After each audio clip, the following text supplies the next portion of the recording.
ഒടുവിൽ India, Russia, China തുടങ്ങിയ രാജ്യങ്ങളിലെ 6 സ്ഥാപനങ്ങൾക്കും വ്യക്തികൾക്കും എതിരെ അമേരിക്ക ഉപരോധം ഏർപ്പെടുത്തി. ഇറാനെ സഹായിച്ചു എന്നുള്ളതാണ് കുറ്റമായി പറയുന്നത്. ഇതിൽ ഇറാന്റെ മഹാൻ എയറിനെ, അതായത് അവരുടെ ഔദ്യോഗിക എയർലൈൻസ് ആണ് മഹാൻ എയർ, ആ വിമാനത്തിന്റെ സർവീസുകളെ സഹായിച്ചത് ഇന്ത്യയിലും ചൈനയിലും റഷ്യയിലുമുള്ള കമ്പനികളായിരുന്നു. അതുകൊണ്ട് തന്നെ ഈ കമ്പനികൾക്കെതിരെ ഉപരോധം പ്രഖ്യാപിച്ചിരിക്കുന്നത്. സാമ്പത്തിക, ലോജിസ്റ്റിക്, വാണിജ്യ സഹായങ്ങളാണ് ഈ കമ്പനി നൽകിയിരിക്കുന്നത്. ഒപ്പം തന്നെ IRGC ഉദ്യോഗസ്ഥരെ അങ്ങോട്ടും ഇങ്ങോട്ടും കൊണ്ടുപോകുന്നതിനും ഇവരുടെ സഹായം ഉണ്ടായിരുന്നു. ഡ്രോൺ സാങ്കേതിക വിദ്യ ഇറാന് നൽകിയതും ഇത്തരം കമ്പനികൾ വഴിയാണ്. അതുകൊണ്ട് തന്നെ കമ്പനികളെ ഞങ്ങൾ ഉപരോധത്തിൽ പെടുത്തുന്നു എന്നാണ് ഇപ്പോൾ US അറിയിച്ചിരിക്കുന്നത്. കമ്പനികളുടെ പേര് നോക്കുകയാണെങ്കിൽ skies travels and logistic private limited Indian കമ്പനിയാണ്.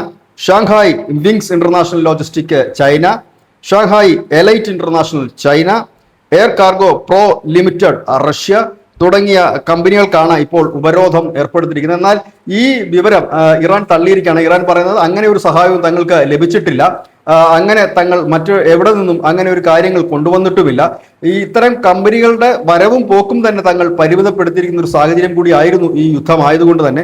ഏതായാലും ഇപ്പോൾ ഇറാനെ പരോക്ഷമായി സഹായിക്കുന്നു എന്ന് വലിയ ആരോപണം നേരിടുന്ന രാജ്യങ്ങളാണ് ഇന്ത്യയും റഷ്യയും ചൈനയും ഒക്കെ. ഇപ്പോൾ അതിന്റെ തുടക്കമെന്ന നിലയിൽ ഈ രാജ്യങ്ങളുടെ സ്ഥാപനങ്ങൾക്ക് മേൽ ഇപ്പോൾ ഉപരോധം പ്രഖ്യാപിച്ചിരിക്കുകയാണ് America. News desk India Malayalam.